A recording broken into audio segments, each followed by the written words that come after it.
what we're going to do in this video is we're going to be learning how to store information, because at the moment what we did is we just created 3 new random videos. So in our GUI we just created these 3 so this is house views. I forgot the topic of this specific scenario. So we've got 3 viewings of houses that we've got, but what if there's new house viewings, there's new stuff, and you want to store it, so next time you open it, all the previous viewings you've got. So storage is a very important thing. So yes. Are you recording? Yes, I am recording. So now, what you'll notice is our view class has a client name, a cell, a house, a rating. So the first thing you've got to do is you've got to determine how you are actually going to order and organize your storage. So inside your project folder, so this is my project folder here, you would create a text file. When we're working with text files, we'll put it here. Now you've got to realize I put it here for ease. I'm not putting it here because this is where it has to be. It can be anywhere. But now realize when you submit me your project, You have to have that file. it has to be in there. So, and also you can do it in relation, like with HTML. When you guys did HTML, the image would be in relation to where the project is. It's the same thing here. The text file is in relation to where the project is, and it's directly in there. I can put it at different locations, and later when you work with databases and so forth, the connection should be an online database or the server database. So the connection should be with the server, but you would create the file inside your project because you're submitting it to me. You won't have the exact same servers set up as me at home or wherever. So we do this for the sake of education, ease of transferring files, and ease of us all working with the same files, more than we do it for this is how it would be in real world. In real world you'll set it up on a server, but you test that you're getting working here. You then just change the connection string when you move it to the other location. Now, Jeez, Chippy. I was so lost to what class this was. okay. Science. Now, the next thing that we got here is we have. So, do you guys get this so far? Yes. Now, the next thing you've got to come up with is how are we going to store it. So, for example, I could have here. What fields do we need to keep track of? For a view, we need the client name, the cell, the house. So we would actually come up with a strategy of how we're going to store it. So we would first store a client name. We would then separate it with a hash. Limestone, sir. I didn't steal it. Oh, yeah? And then, after the client name, you would put there Why do a... you have the hashtag, sir? Okay, a good question. Now, client name is the first field that we have represented there. Now, there has to be something to separate the next field out. Now, I could go enter and then have the other thing, but then what we like to do is we do each line has a record, and then we separate each field by some means. So in this case, we separate with the hashtag. So we'd have client name, hashtag, it would then be the cell. After the cell, what would be the next thing that we would have? House, and then rating. Then hashtag, and then rating. So, do you guys get that we separate each field out there?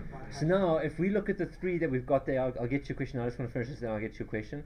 If we get to the 3 that we created here, we created Frank Jones 07 whatever 195 Market Street 10. So we would have put there Frank Jones hashtag 072 whatever, it doesn't matter. Hashtag house was 195 Market Street, rating was 10.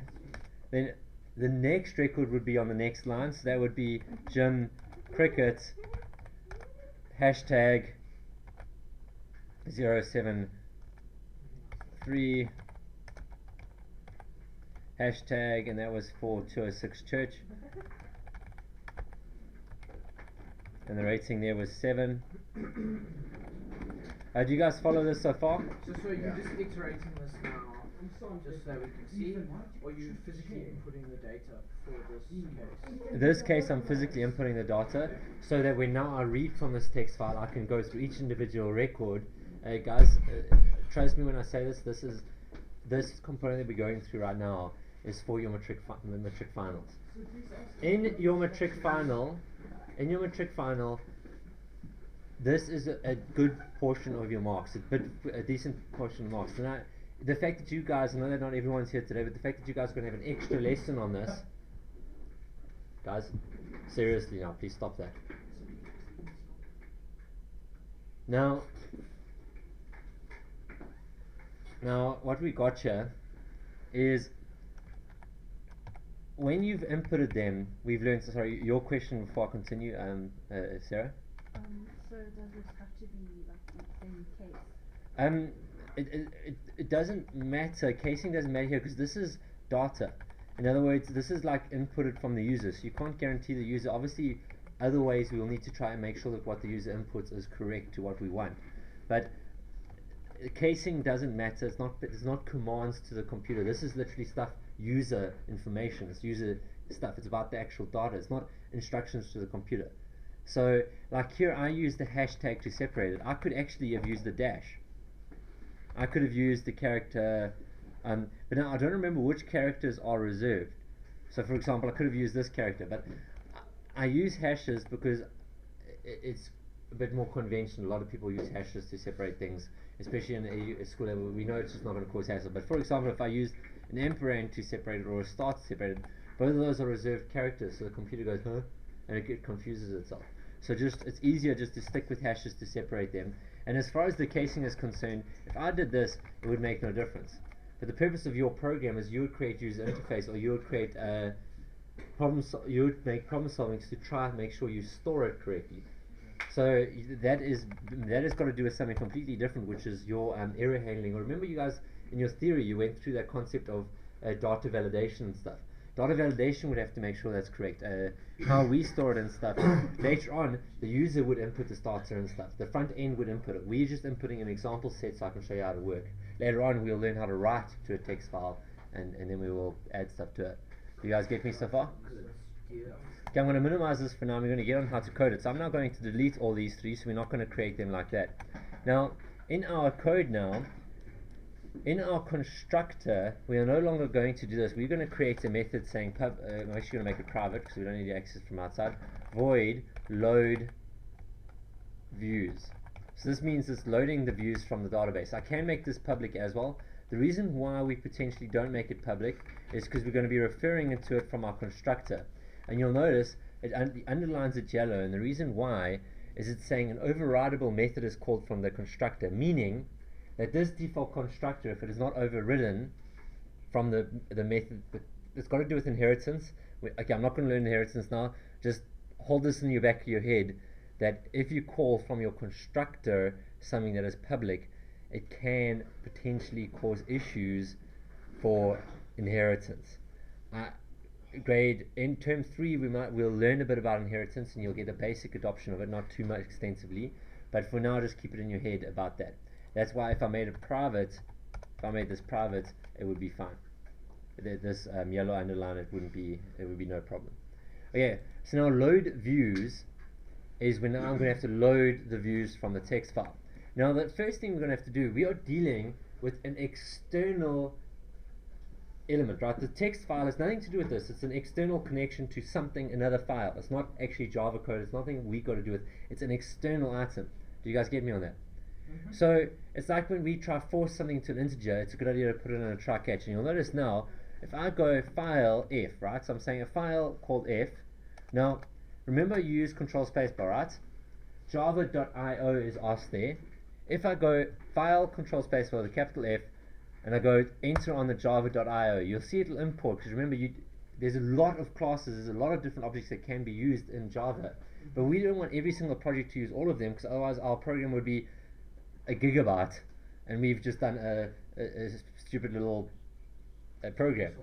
So it's kind of like, why would you? It only imports what it is using. Yes. Do we know ones at 31 gigabytes? No, you don't want something to be big because of the sake of being big.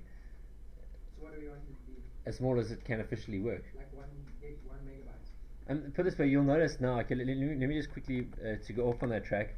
You'll notice here, this project here, if the total size of this basic program working is 116 kilobytes. Okay, so what's a kilobyte? Smaller than a megabyte. Okay, I'm not going to get too much on that sidetrack, but it's small. Okay, now, so it's like you don't want to be sending your friend a picture that is millions and millions of pixels when they're only going to be using it on their phone. Yeah, Liam also sent me a very graphic picture. I couldn't download it. It was 20 megabytes. Okay, anyway, I don't want to know what that was about, but okay, whatever. Now, guys, moving on. Now on the load views, the first thing we would do is we would import our file because we want to connect to a file that is external. I'm going to call f, and I'm going to say is equal to new, and we literally use our constructor. Now you notice there, it says string path name. Now because remember in HTML we did the same thing. What is the path to this file? It's just literally, we don't have to write a full path. Why? Because we put the text file inside the project folder. If I put it in another one, I could put there, for example, if it was an online file, if I had it on a FTP server, but then I'd have to worry about having a connection string, authenticating it first and blah blah blah. So right now, we just literally say what the text file name is. So now I am saying there is a file that exists, I'm going to call it f, and this is where it's at. Now what I'm going to do is, there are different ones, like you'll see there that there's an read, there's a readers, there's a whole bunch of different things. There's millions of ways to read from a file or connect to strings. If you guys ever go into, now this is outside of school syllabus, but if you ever want to deal with LAN networking, so if you want your program to communicate with another program on the same network and so forth, you also deal with readers there. So reader is to deal with an external file. Now, instead of going the complicated way and learning how to use a reader and so forth, there is a class that makes reading simpler. So for academic purposes on how to just get a text file to and loop through stuff, I'm going to show you the easy way. If you guys want to work with the different ways and work with networking and stuff, you can also research that and work with that, and I'll help you with that. But right now, I'm just going to get the basics of going through this. So we're going to use a class that they created called a scanner, which is a Java utility. So you'll see the java.util, and again, if I press enter, it will import it. So it'll ensure that I've got that. This is why we use NetBeans, because it does imports for us. Some schools insist that their pupils do use JGrasp. I've already spoken to Knowledge. He's also amped with the idea of sticking with NetBeans and so forth, and he loves the fact that it goes through the different things. So if we go scf, so we scan a file, so again we're creating another instance, and again we'll use our constructor. So we're not doing anything different here. We're using classes that somebody else has created. We declare it, we give it a name, we then instantiate it, and we're going to say is equal to new scanner. And you'll see here now it gives me a couple of different options, and you'll see there's an input stream. An input stream would be could be from a network. There's a whole bunch of different ways of getting the data in, but we want to read through a file source because there's a source of a file. Now you'll notice already it's giving me a red underline, and it says there an unreported exception found. File not found exception must be caught or declared or thrown. Now a big thing with this, we are connecting, and this is what I mentioned, we're connecting to an external item operator, something we do not have control over. So it will throw an exception, meaning I don't know what the hell you're talking about. There's nothing there, or it's whacked, it's corrupted, it's whatnot. We don't have control over that. So you have to, the programming languages forces you to tell the computer how to deal with it if it goes pear-shaped. Do you guys get me? So right now I'm in the back end of the program, right? Can I communicate with the user and the programmer? I should only be communicating with the programmer here. So I'm actually not wanting to handle it here. All I'm going to do is I'm going to say, I am going to be lazy. I'm not going to handle it here. I'm literally going to throw it. So you'll see that, just to repeat what I did, is I went to the little light bulb here, and I said, how do I want to handle this exception? I can either surround it with a try-catch and deal with it right now. I can surround the whole block with a try-catch. Basically, that's only this statement or the whole thing. Generally speaking, you would do the whole thing if you wanted to work with it. But in this case, we're not going to. We're just going to throw it on. So basically, it's like if you throw me a ball, I just literally hot potato. You guys get what I mean? Yeah. So you don't deal with it. You don't have chuck it in water or something. You just literally you just throw it on. So drop it like it's hot. Okay. Now, right. So you just literally you drop it on. So it's not going to be your problem now. You're just throwing that exception on. You'll see that a file not found exception is being thrown further, so we'll have to deal with it at a later stage. Do you guys get that? And you'll notice here I've got an error saying that unreported exception found, because what calls this method? Here. So this method's like, whoa, I'm getting thrown an exception, but I haven't learned how to deal with it. You're not telling me how to deal with it. Again, am I in the user interface side? No, so I just throw it on. So you can literally just continue throwing it. So basically, load views will go hot potato. We're recording a YouTube stream at the moment. Is it urgent? Yeah. Okay, cool. I can't report it yet, not wrong. Reporting. Okay. Yeah. Reprint. Yes. I'm listening to Talia. Go into the stream. No, it's coming. Hello. Hello, world. So, Okay. We will be so- teaching you from now on. Okay, from now on We'll be teaching you. I know we're hot, but it's Some okay. IT, It's okay. Refrain calm from down. saying anything in the comments. We do not want such foul language. please subscribe to the channel and give Mr. Craig Bradley a big thumbs up for his channel. And a like. Don't forget to like. A like is always good. And hit the And now presenting the the most wonderful, Guys, no go swearing ahead. allowed on this Go ahead. video stream. the most wonderful, Mr. Uh, Bradley. Hey. You do not pick up any music. You put any music or anything like that. Yeah. So we promoted your channel. What's some Yeah. swear words? How many singles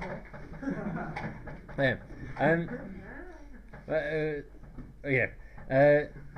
Now, what we've got here is we've got the load views, which would work with the text files and so forth. Sorry, I lost my train of thought now. So we've loaded all the views.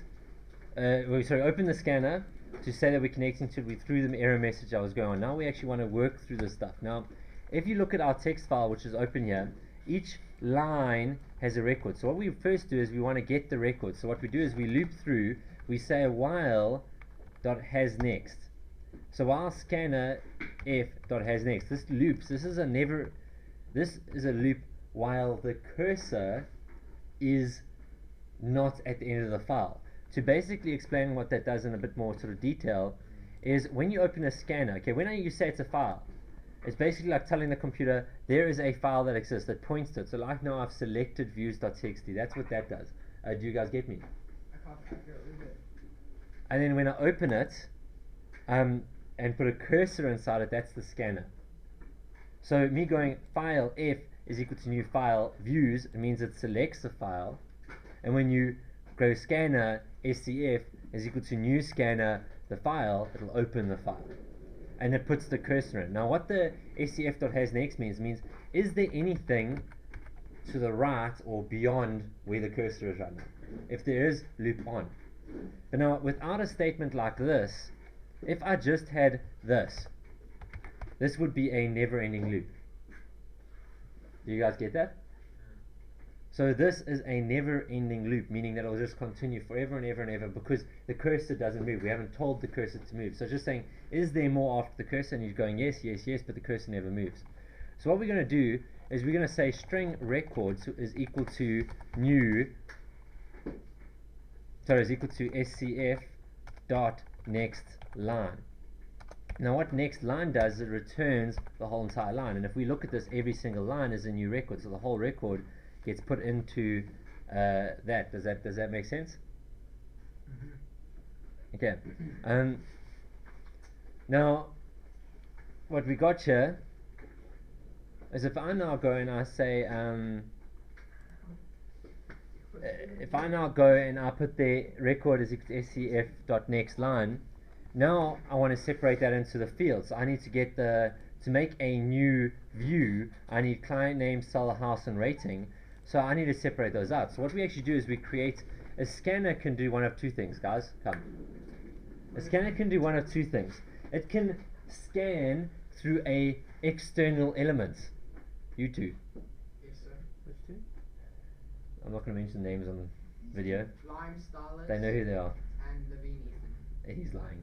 Now, what we've got here is I can choose to connect to an external object and working through that, or I can say I've got a string and I want to scan through the string. So what am I scanning through? In this case, we're going to create a second scanner and we're going to call it. Now this is just the easiest way to do it. There is more than one way of doing it. I'm going through one way of doing it. I'll show you other ways at a later stage, but whatever works for you. So now I'm going to scan through the record and I'm going to say new scanner. Now on this new scanner, instead of scanning through a file, I'm going to scan through a string. Remember we went through the idea of overloaded methods. Look at this, we have overloaded constructors. We have tons of constructors there.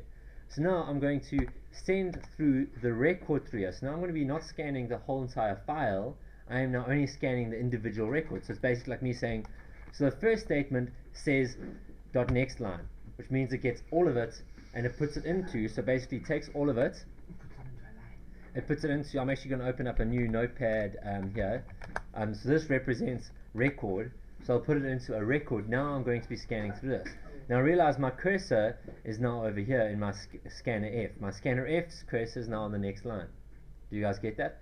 Whereas this scanner is now my record scanner, which is SCR, which is now open. Now, how did we separate each field out? What did we use to separate each field out? Hashtag, okay?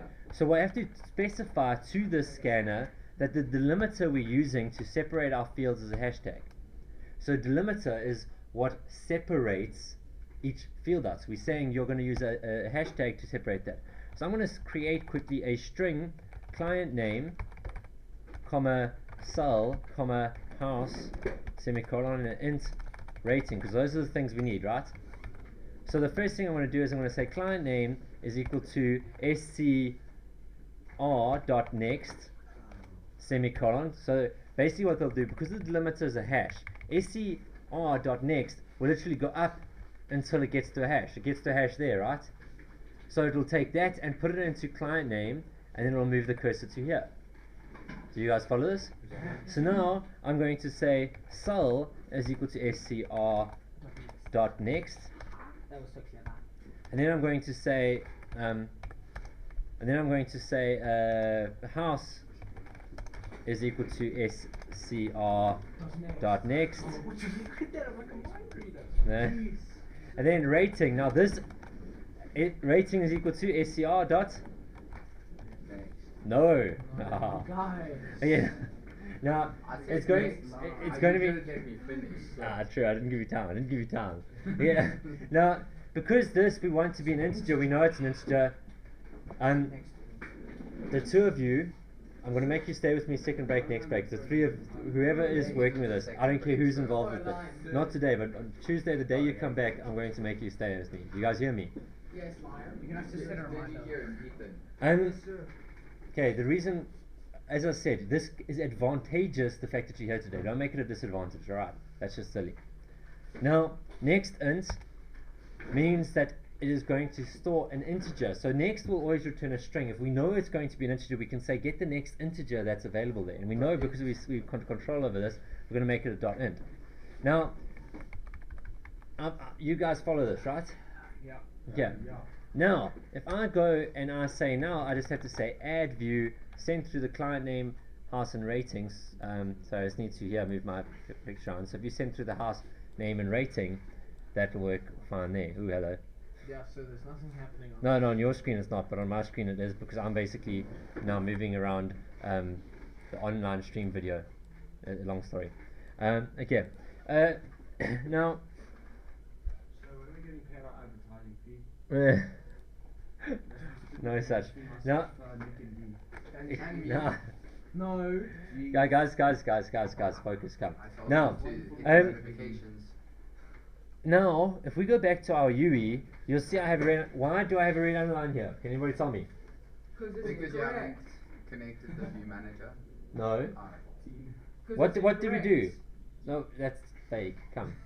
It needs to be fixed. You made a new manager thing. What did I do? We connected to an external thing. What did we do? We threw it. Yep. We went to our, what did we throw throw it. it? So it's been thrown to here. So we keep on throwing this exception. So what do we need to do here? We actually have to You handle haven't it. specified the exception yet. So you haven't still need to specified the throw it. exception yet. I was just No. going to say throw it in. So what you're going to do Try catch. is you're going to surround the statement or the now in this case it makes sense to the block means everything inside the method will be surrounded with it. Statement means only that statement will be surrounded. In this case we would only want the statement, but there is a lot of examples where you would want the whole block to be surrounded. Okay, so we surround it. Now this is a logger. This just deals with the logging system. You have to set it up. I don't know exactly. We don't deal with that directly. We print out to the programmer the error. Okay, so we print a message to the programmer. We go ex.getMessage.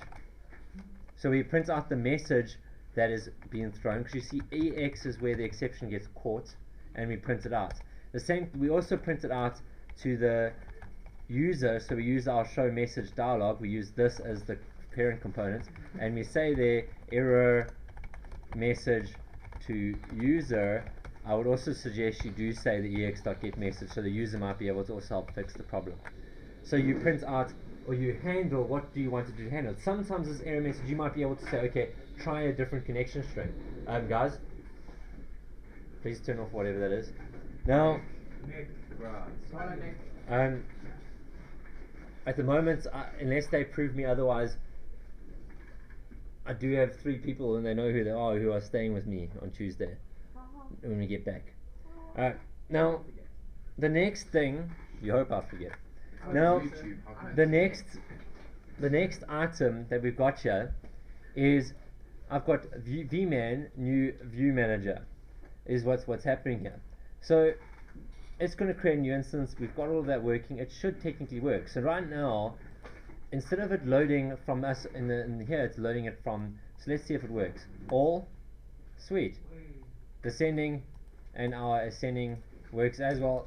So it is working. So instead of us now having to re-enter them now, so if I add another file in here, so let's say, give me a name. Jiminy Cricket. We already got Jiminy Cricket. Bob the Builder. Bob the Builder. The Australian cricketers. Staying at OW2 dot. Throw some shade. Said jack off. What are you going to say? Hello. No, not Church Street, so that's boring. Well, the idea is that later on, the reason why I'm doing it like that I know. is because later on I want to test the methods that do the whole collate the people and stuff. So I'm doing it on purpose Oh, to but have you've the done same. 2 different ratings in I've the got- same house though. Yeah, that's fine because it's different people rating that house. I know, I was just Yeah, but that's the reason why I'm doing this because I want to show you that later on, the next part of the program is we'll learn how to deal with that kind of stuff. Cool. So now, if I work with this, and now I press play, you'll see there that text file that I've added there, when I go all will be there. So as the user adds more, like 100, it will all be there. So we can store different stuff in there, and every single time, 2 years down the line, all the stuff that is stored that we'll be referring to. So we now have learned how to deal with that. I'm going to stop this recording. I'm going to, goodbye guys. Bye. Uh,